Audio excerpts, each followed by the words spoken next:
No, a very I want to say lackluster sort of Dynamite, but another not good episode of Dynamite. I feel like there was more bad than good, and I genuinely hate saying this because AEW is just not hitting right now. Not hitting for me, and I just feel like it could be a lot better. There's too much stuff going on with certain people, and they're kind of adding on to it with other people on the roster, and it's just so convoluted. And some of the stuff just doesn't make any sense. Like the two matches we got tonight, and I went into this issue on Collision because that's when they announced these matches. MJF and Daniel Garcia. I don't know why this happened. Apparently, Garcia beat Trent Beretta of all people on Rampage, and he's like, "Oh, okay, I just beat Trent Beretta. I, you know what? I'm gonna grow some balls and I'm gonna ask for a world championship match." Listen, I like Trent Beretta, but beating Trent Beretta shouldn't warrant you the confidence to challenge for an AEW World Championship match. I'm sorry. It doesn't work for me. I don't like it. It doesn't make any sense to me whatsoever. And then the Swerve and Penta match. That was announced Collision also because Penta, this is according to Alex Abrahentes. I went over this in my Collision review. He goes, Penta doesn't like it. You mess with family. And that's why he wants a match with Swerve. Did I miss something? Are Penta and Hangman related, or are they trying to go off on like Penta doesn't like it when people just mess with anybody's family in general, so he wants to stand up for Hangman? Sorry, what? Doesn't make any sense. Mark Briscoe, Jay White, another match that happened on the show. For what reason? Mark Briscoe tried to explain it. He was like, he's tired of seeing people walk around with something that doesn't belong to him. So he wants a match with that guy because you're holding something that has fuck all to do with me, but it pisses me off that you have something that doesn't belong to you. So even though it has nothing to do with me, I'm gonna interfere and I'm gonna stick my nose into your business and want a match with you. What? And the whole Young Bucks Jericho thing. What is happening here? Aren't Jericho and Omega feuding with the Don Callis family? Why are the Bucks so concerned that Omega is chilling out with Jericho? Well, maybe if the Bucks were with Omega this whole time, he wouldn't need Jericho. Also, why aren't they helping Hangman either? They're talking a lot of shit about Jericho not. I mean, they're talking a lot of shit about Omega not being around the Bucks enough, and the Elite's not really the Elite anymore. I'm sorry. Shouldn't you guys also be concerned with Hangman? The guy got it. Swerve broke into his house the other week. They don't. There was not one mention anything related to Hangman Page during that backstage segment. I don't know, man. There's a lot of stuff that just doesn't make sense to me. Maybe it makes sense to other people, but to me, I'm trying to find ways for a lot of this stuff to make sense. Usually it's Collision that just has a lot of stuff that doesn't make sense. And Dynamite does feel that way, but more so Collision. But tonight's episode, man, just a lot of stuff that just doesn't make any sense to me whatsoever. So the show opens with Tony Schiavone and MJF backstage, and MJF barely says anything, and then Adam Cole's on the screen. Adam says and tells MJF that he should consider Joe's offer. Again, this is the same thing that happened last week. This is literally this same thing happened last week. Adam says you should consider Samoa Joe as a partner. Why did this need to be said again? I also don't like the fact that MJF is just I hate. I'm gonna say it. I hate what's going on with everything MJF related. It's so dumb. Last week he was moping around trying to find partners, and he's on the ground sitting down against a wall because he has no friends. Bro, you're MJF, bro. Why do you need other people? I don't understand why he's being mopey and disappointed that he has no friends and he's walking around trying to find people that likes him. I don't understand. It's so stupid and it's just childish. This is your world champion and he's sitting down moping against a wall because he has no friends. What is happening? So Garcia comes into frame and MJF tells him that he believes in him and that's why he accepted their match tonight. Okay, so Garcia beats. I don't even know. I don't even know who he wrestled on Rampage because I don't watch Rampage. There's no need for me to watch Rampage. So he apparently he wrestled somebody on Rampage to earn him confidence to have. Oh no, I said it earlier. It was Trent Beretta. That's right. So he beats Trent Beretta. That earns him confidence to challenge for the World Championship. And MJF's reasoning for accepting the match is because he believes in Daniel Garcia. What? What? So you're gonna give this guy an AEW World Championship that you don't currently possess because you're being a pussy right now. A World Championship match because you believe in the guy? When was the last time we seen MJF interact with Daniel Garcia? I guess he just believes in him from afar. Well, like what is going on? What is going on here?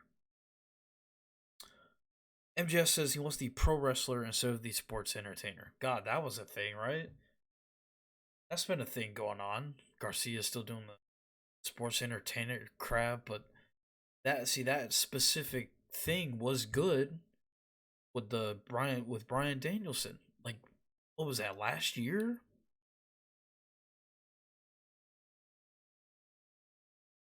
I just don't understand. I don't understand why they do the things they do on this show.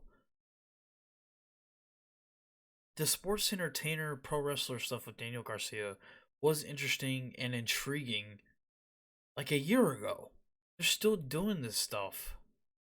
That's why that's why MJF believes in him because he believes he's a good pro wrestler, not a sports center. This is the exact reasoning Danielson had, and the people wanted him to be a pro wrestler so bad. He got that over. They were chanting at Garcia that he's a wrestler for weeks upon weeks, and what did they do? Not capitalize on it. He stayed a sports entertainer. So stupid. This whole thing with MJF and Garcia is stupid. They this Oh my gosh. Roderick Strong and the Kingdom come in to make things worse. Roddy says he's a wrestling legend. MJF says he's a joke. Adam Cole leaves. MJF leaves. Roddy turns to the camera and says it's time to remind everybody who he is. Now, granted, Roderick Strong has never been a charisma guy in his career. And the one time he shows a lot of charisma and is running its course. This is Roderick Strong stuff. His running its course. It's been running its course. Do something else. Do something to elevate this story. I guess you call it a story or something. Progress it because every week it's the same. It's the same thing. It's the same stuff. Where is this stuff? Where is this Roddy in the Kingdom thing going? Adam Cole's not going to be wrestling for a long time. So what are we doing here? Where is this going? It's repetitive and it's ran its course. So that leads to Daniel Garcia versus MJF for the AEW World Championship because Garcia has balls because he beat Trent Beretta.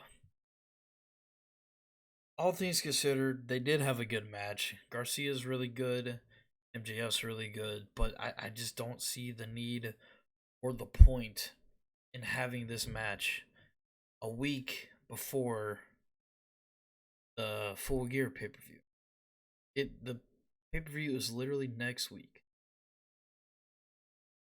and MJF is defending his championship against Daniel Garcia a week before his pay per view. His pay per view match. MJF taps Garcia out with the Salt of the Earth, gets the win, retains his championship. They go to shake hands after the match, but Parker and Menard break it up. Maxwell gets the crowd to chant his name. They go to shake hands again, and Menard and Parker break it up again, and Garcia walks away, and that is that. So now since they did all this, what is the follow up gonna be on Daniel Garcia? Are we gonna see more Daniel Garcia MJF interactions? Because boy, we just need more people to throw MJF in the mix of. I don't understand. Why do something like this if you're not gonna follow up? Why even do something like this in the first place? We'll just have to see, man. We'll just have to see if and how they're gonna follow up with Daniel Garcia. Because if we just don't see the fucker again for months, then this literally proves my point that this literally just didn't need to happen. All this was is just to give MJF a nice win a week before his pay per view, and I don't like champions defending their if if a champion is currently feuding with a specific person, especially for a pay per view match. I don't like it when said champion gives other championship opportunities to other people before the main person that he is currently involved in feud with, especially for a pay per view. So this was just, to me, not good at all. Even though the match was fine, the match was good. That's one thing you can't say negative wise about AEW, is that they do have good wrestling matches, but everything outside of it is just, it's hard to make sense out of most of the stuff that they put on TV. Then we get a Mark Briscoe hype package for the main event with Jay White. Then we have Darby Allin and Sting versus the Outrunners. Now, the Outrunners are very popular on social media. I see it. I don't really understand it. Apparently, they're really big on the indie scene. I know they've done a lot of extra work for AEW in recent months. But again, I didn't like this. Why are we having Sting do a squash match on TV? Why risk an injury for a squash match on his retirement tour? I I don't understand. I don't understand that. And then he's wrestling again on Saturday, Collision. It's him, Darby, and Adam against Archer and the Righteous. That one makes a little more sense because of what happened on Collision, even though it completely just came out of fucking nowhere. Like, how do we go from? Doesn't make any sense. How do we go from Adam, Sting, and Darby feuding with Christian, Nick Wayne, and Luchasaurus to Darby all of a sudden starting a feud with Archer and the Righteous on Collision, and now we're getting a follow up on that feud with Archer and the Righteous on Collision on Saturday? There was no Christian Cage, no Nick Wayne, no Luchasaurus involved in this match or trying to interfere or nothing afterwards. So this literally was just there. There was no progression in the storyline in any of the feuds that they're going. Why? Oh my gosh! Why are Darby, Sting, and Adam feuding with a completely different group now? Before their match next week on pay-per-view.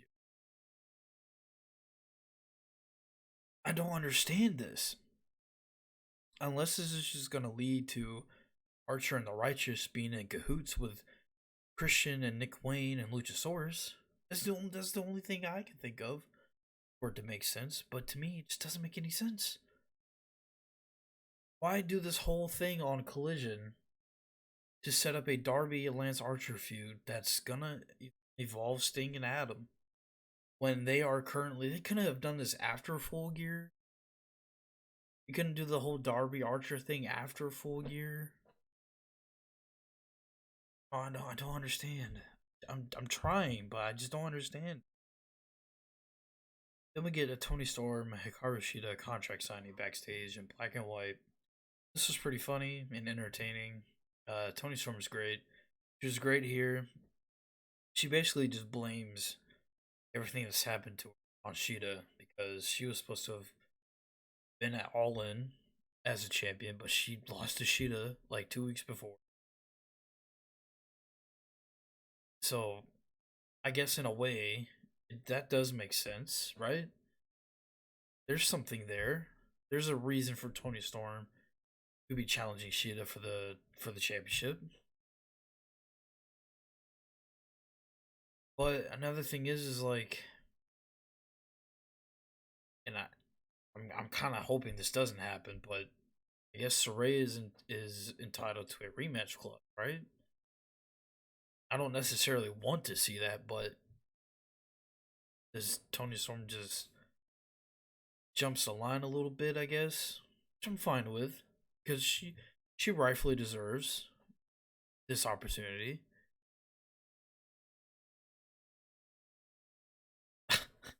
I don't know, man. But this was pretty funny and pretty entertaining for what it was. Shivani was just sitting there looking like an idiot the whole time, while Tony was doing her thing and etc. Next, we get Swerve versus Penta. Again, I don't know why this is happening. Apparently, this is happening because Penta doesn't like it when people mess with family. Apparently, according to Alex Abrahentes. But this was very a Lucha Underground esque type vibe of a match that they had. These two are both great. Swerve is definitely going to be a champion next year. It's got to be. It's got to be AEW World Champion sometime next year. I don't know how they do it, but dude is really good. And Penta is really good too, but what does this do for Penta? Just another random TV loss for Pentagon. I know Phoenix is a bit banged up, but like, what does this do for Pentagon? Same thing earlier with the Garcia and MJ. What does this do for Garcia? Yeah, he had a good competitive match, but like, is there going to be any follow up with that? What does this do for Penta? I don't know, man. I don't know. So they had an excellent match. Swerve beats Penta with the Swerve Stomp. And after the match, Swerve tries to take Penta's mask off. Heyman comes in to make the save. Beats up Swerve with a chair over and over again on the stage. And then hits a Deadeye on Swerve through some tables off the stage. This should have happened last week. Instead of making Hangman Page look like the biggest idiot moron last week. This should have happened last week.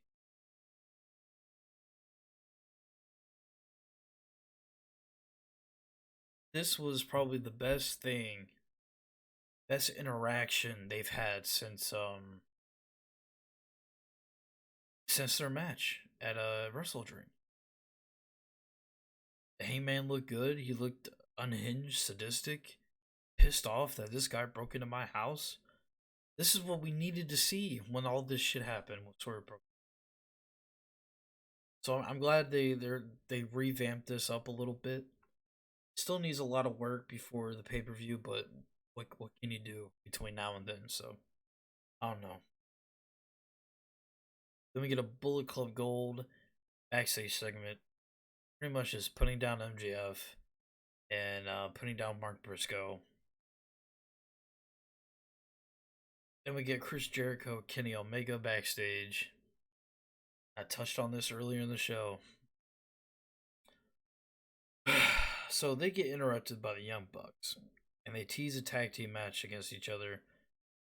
Jericho says if they win, they get the Bucks guaranteed tag team title shot that they won at Wrestle Dream. And the Bucks say if they win, the Golden Jets break up. Kenny says he doesn't want to wrestle them, but he brings up in the past that this is true. Kenny Omega and Kota Ibushi beat the Young Bucks at a New Japan show in Long Beach. And of course, the memorable Revolution 20 pay-per-view match between Kenny and Hangman versus the Bucks. And Kenny's team won both times. So Kenny does have a point. It's as far as big tag team matches against the Bucks, Kenny's undefeated. Kenny says that they'll win, and maybe when Golden Jets win, the Young Bucks will stop acting like whiny little bitches. So I'm about to go in real quick. So we have not seen Omega and the Bucks affiliated with each other in ever since this whole Jericho thing started. So in a sense, the Bucks do have a valid issue that Omega's been hanging out with Jericho more, Bucks, etc., sharing locker room, all that stuff, which is fair. But we haven't seen no effort in the Bucks trying to hang out with Omega. So how can you try and be the elite if we see you with Kenny that often? Up until like last week when Jericho was in the locker room. That's like the only first real interaction that we've seen the Young Bucks and Omega have had in a while. Was last week.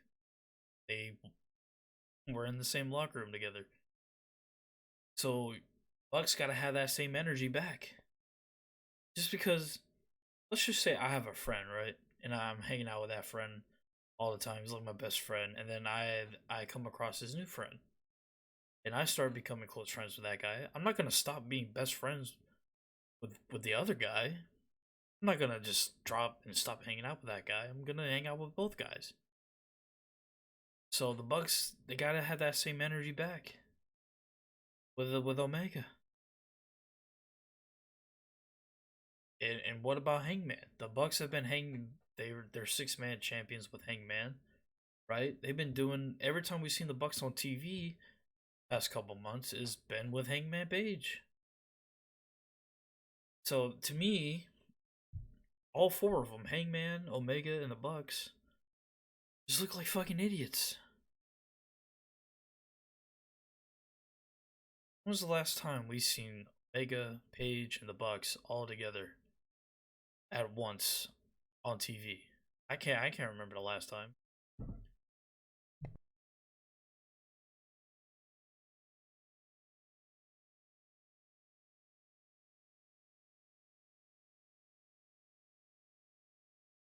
I just don't know.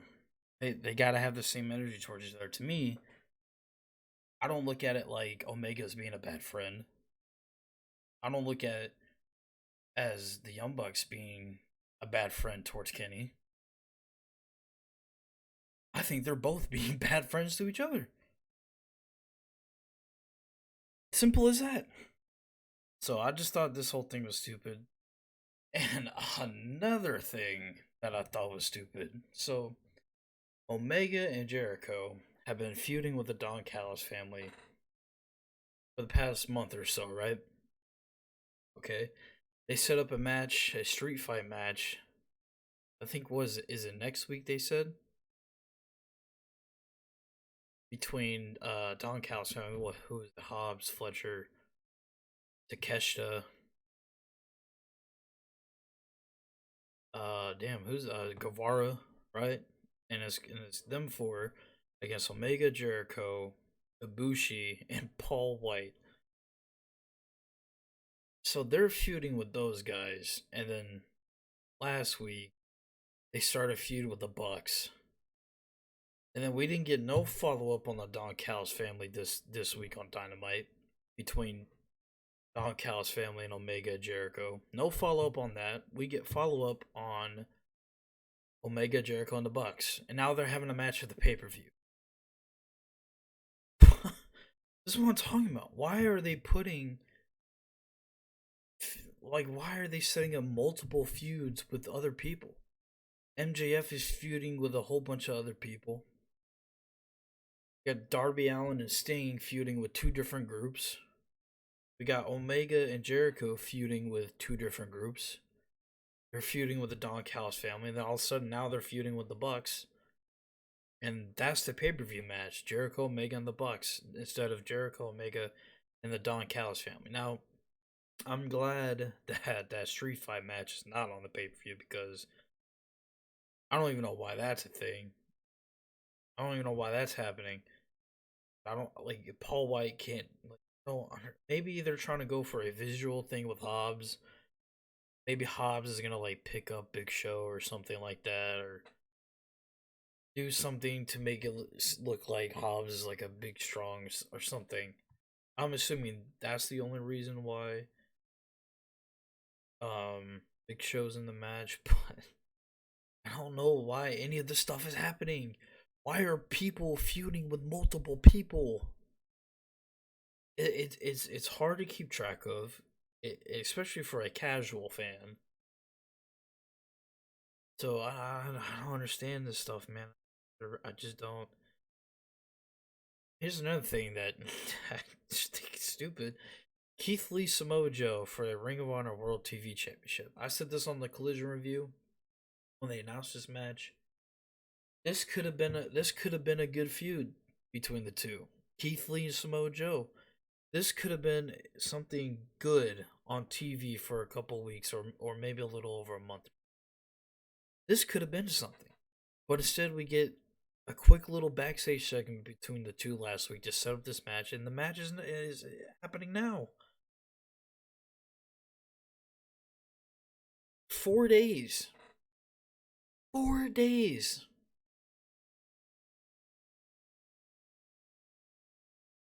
This could have been something good.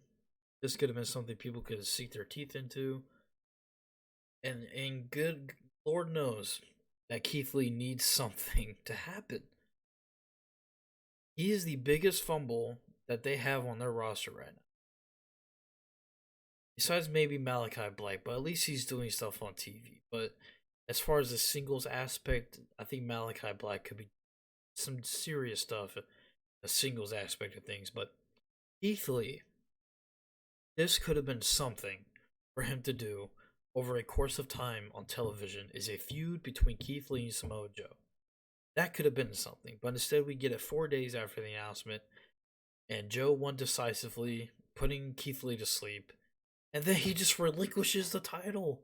You could have just put the title on Keith Lee instead of having Joe relinquish it. That dude is the longest reigning ROH television champion of all time. This would have done nothing of harm for Keith Lee to beat Samoa Joe, other than the fact that this has a 4-day build to it. Not even a build. It was just a backstage segment between the two guys. So again, they just shooting themselves in the foot. I generally don't understand most of the stuff that happens on AEW TV nowadays. And another thing, why is this not on ROH TV? You know, the Guns, we'll get into this in a second, but the Guns said that MJF has defended the ROH tag titles once, and that was at All In. Has MJF appeared on Ring of Honor TV? Has any of these ROH champions appeared on ROH TV? I don't know, because why would I watch ROH? I looked at some of the taping spoilers for ROH TV tapings, and you had El Hijo del Vikingo and Dalton Castle and Eddie Kingston for the ROH World Championship.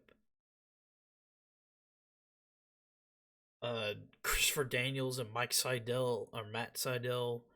That's your ROH show. Have the Young Bucks and Hangman Page been on ROH TV? I know they just lost the titles, but had they been since they won the titles? I don't know.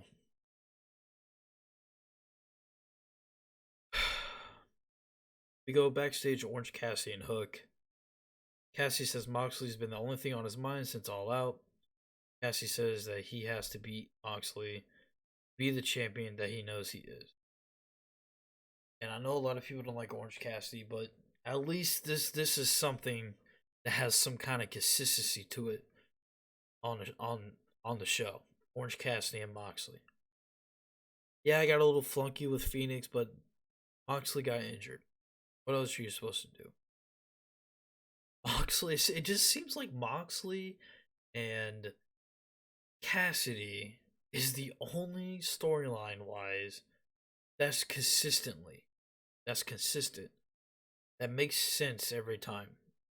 Sure, a lot of people don't like Cassidy, but at least it's the only thing on the show that has continuous build up that makes sense. Sure, people may not like it, might not like the feud, but at least it's not insulting to the brain as to why it's happening. Because Moxley beat Cassidy at the pay per view, ending his really long streak as champion. And then he loses the belt to Phoenix because Moxley gets hurt. And then Cassidy wins it back. And then, yeah. So at least this does make sense.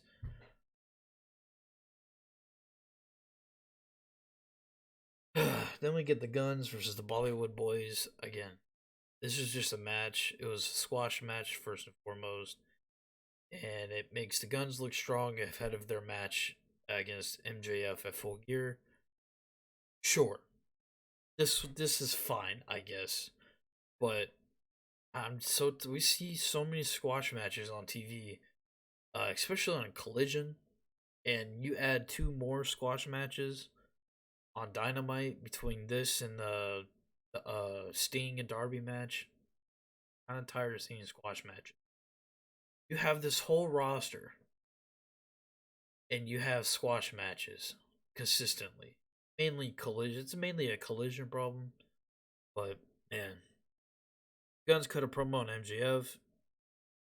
He says MJF's not a real tag team champion because he only defended once, like I said earlier, and they show Samoa Joe and MJF backstage. So, I'm gonna save it for after the main event. So we get Moxley and Yuta backstage. Says Cassidy is not setting a good example for Hook, like how Moxley is setting a good example for Yuta. Don't know really why that was said, but sure, pop off King. Yuta says Hook crossed the wrong crew. So I'm assuming we're gonna get a Hook and Yuta match at some point, which is fine because it makes sense. They're both part of respective factions that are feuding with each other. So I don't really want to say Orange Cassidy and crew are like a faction, but associates or whatever. So, anyways, we get a Wardlow video package, and it just seems like they never know what to do with Wardlow. On this recent run, he came back. He's squashed a couple of guys with the power bombs. Yeah, we've seen a lot of vignettes, and then we saw him choke MGF out, and then we go back to vignettes. So I don't know. I'm trying to figure out what they got going on with Wardlow, but then again, there's so many other people that want or that are intertwined with the MGF at the moment, and I don't know what they're trying to do here with Wardlow. We got Julie Hart versus Red Velvet, who has returned. She's been out for 9 months with injury. I don't know why this specifically happened because Red Velvet was a prominent part of the TV at one point until she was a Jade Cargill sidekick. So I guess this does make sense to beat Red Velvet against someone like Julia who is ascending. She's really good. She gets better every time. She's probably one of the better women that is showcased on TV currently. So I guess this was fine. Match didn't go long. It was quick. Julia won with her moonsault. And to be fair, Red Velvet didn't look too shabby out there after 9 months. And it didn't need to go long because, if she has ring rust, and if it was a long match, you could take the risk of her showing that ring rust, but they kept it quick, which is fine, and Julia got the win, which was the right decision. So after the match, Julia beats up Red Velvet more, and out comes Sky Blue. They have a stare down, and Statlander comes in, gets in between them, and Julia walks off backstage. So they're still. I see that's another thing I can appreciate on the show is what they're doing with Statlander and Willow and Julia and Sky. That's four women right there, intertwined with each other, having good segments each week. But I feel like we just didn't need to see another stare down. We saw something similar last week. So I feel like they need to elevate it a little bit. Dude, see what's going on.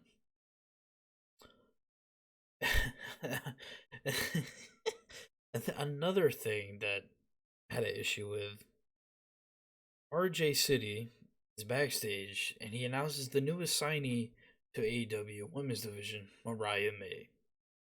And she comes in like a fucking idiot. She's completely just fangirling for Toni Storm. That's essentially what this was. She's fangirling for Toni Storm. Oh wow, Toni signs this new addition to the women's division, and all she does is fangirls for Toni Storm. What? This is like Miss Marvel and Captain Marvel. Mariah May is Miss Marvel, who's just associated fangirl for Captain Marvel, and Mariah is fangirling for Toni Storm. Why? Because she said that she went to Stardom because of Toni Storm. So they have very similar career paths, and that's why Mariah is fangirling for Toni Storm. And RJ says that he could potentially introduce Mariah to Toni Storm next week, and then she just loses her shit. So based off of my first impression, I just think she's a fucking idiot.